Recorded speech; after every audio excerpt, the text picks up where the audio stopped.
Ողջույն, եթերում ռազմական բառարանի երրորդ թողարկումն է։ Պատերազմում մարդիկ հաճախ տեսնում են առաջնագիծը, մարտական դիրքերը, լսում հրետանու արկերի պայթյունների ձայները եւ լսում կրակոցները։ Սակայն կա մեկ անտեսանելի ճակատ, որը ընդհանուր գործոնների շարքում չափազանց կարևոր նշանակություն ունի ընդհանուր պատերազմում հաղթական ելքը կանխորոշելու վրա։ Այդ անտեսանելի գիծը կամ ճակատը ռազմական լոգիստիկան է։ Իսկ գիտեք թե ինչու։ Որովհետև եթե զինվորը չունի սնունդ, փամփուշտ, դեղորայք, վառելիք կամ կապի միջոցներ, ամենահզոր տեխնիկան կարող է վերածել պարզապես մետաղի ջարդոնի, իսկ ամենակարողունակ եւ մարտունակ ստորաբաժանումը կարող է կորցրել իր մարտունակությունը։ Մարտի ելքը շատ հաճախ որոշվում է ոչ թե այնտեղ, որտեղ կրակոցներ են,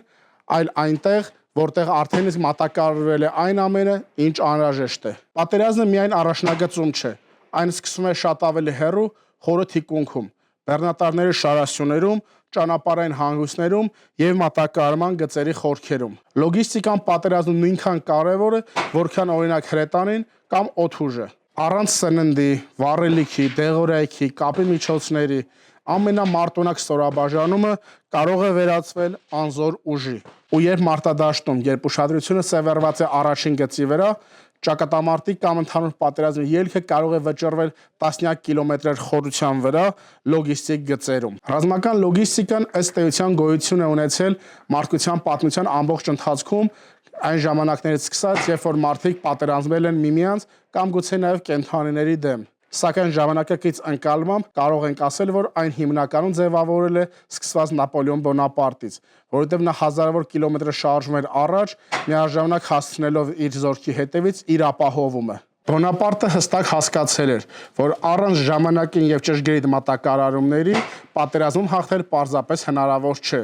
եւ դրա համար նա պլանավորել ոչ միայն ընդհանուր ռազմավարությունը կամ մարտավարական քայլերը, այլ նաեւ լոգիստիկ պլանավորում էր իրականացնում։ Հետագայում ռազմական լոգիստիկան դարձավ զինված ուժերի եւ բանակների անբաժան մասնիկը։ Օրինակ երկրորդ համաշխարհային պատերազմի տարիներին պարզապես անհնար է պատկերացնել, ինչպես հնարավոր կլիներ իրականացնել բոլորից հայտնի D-Day դեսանտային գործողությունը առանց ժամանակի եւ հստակ մատակարարումների, պլանավորումների եւ առանց նյութատեխնիկական աջակցության։ Ռազմական լոգիստիկայի կարևոր նշանակություն ունենալու հանգամանքը կարող ենք դիտարկել անգամ մեկօրյա պատերազմի օրինակով, երբ որ 2023 թվականին ադրբեջանական զինուժը հարձակվելով Արցախի վրա ոչ թե փորձեց գրավել միայն քաղաքները կամ մարտական հենակետերը, չնայած իրականանում են հարձակվողական գործողություններ նաև մարտական դիրքերի ուղղությամբ, սակայն ըստ էության ռազմավարական ընդհանուր նպատակի իրագործման ճանապարհին դրանք ըստ էության նաև շեղող քայլեր են, որովհետև ինչպես տեսանք վերջնարդյունքում, ադրբեջանցիները փորձեցին եւ կարողացան որոշ դեպքերում գրավել միայն ճանապարհային կարևորագույն հանգույցներ,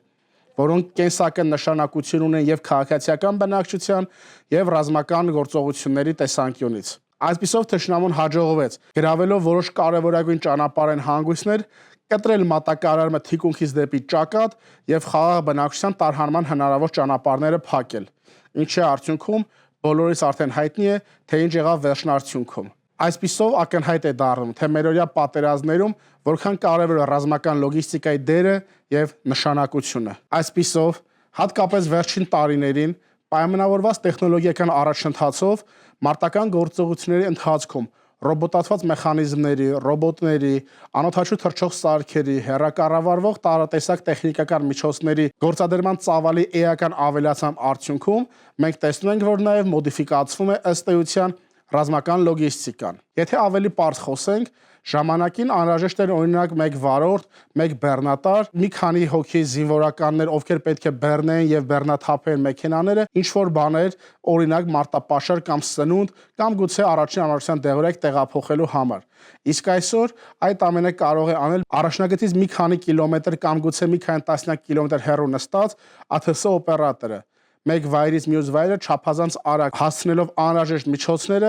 առանց որևէ մարդկային կորստի կամ զինծառայողների կյանքը վտանգի ենթարկելու։ Նույնը կարողանում են անել նաև բազմաթիվ ռոբոտացված մեխանիզմներ, տեղից տեղ տեղափոխելով մարտապաշարը կամ որոշ դեպքերում անգամ ամբողջությամբ փոխարինելով մարդուն։ Ռոբոտացված համակարգերը ակնհայտորեն նվազեցնում են մարդկային կորուստները եւ անգամ կորուստների ռիսկը, այսպիսով նաև մեծացնելով արագությունը։ Այսինքն ունենում ենք ավելի արագ, քան նախկինում եւ ավելի անվնաս, քան նախկինում, ինչը բնականաբար փոխում է նաեւ ընդհանուր մարտավարության որոշ էլեմենտներ։ Այսօր մերօրյա պատերազմներում շատ հաճախ հաղթում են ոչ թե նրանք, ովքեր որ լավ են կրակում, այլ ովքեր որ ի թիվս այլ գործոնների, տեղեկատվական ուղեկցման, տեղեկատվական ապահովման, հետախուզության եւ այլ կարևոր գործոնների շարքում չեն մոռանում ճիշտ ժամանակին եւ ճիշտ տեղում պլանավորված մատակարարումների մասին։ Ռազմական լոգիստիկան գուցեև շատերի աչքին պարզապես անտեսանելի է, բայց առանց դրա ճշգրիտ իրականացման պատերազմում հաղթանակները պարզապես անհնարին են։ Եթերում ռազմական բառանի 3-րդ թողարկումն էր, իսկ մենք կհանդիպենք հաջորդ շաբաթ։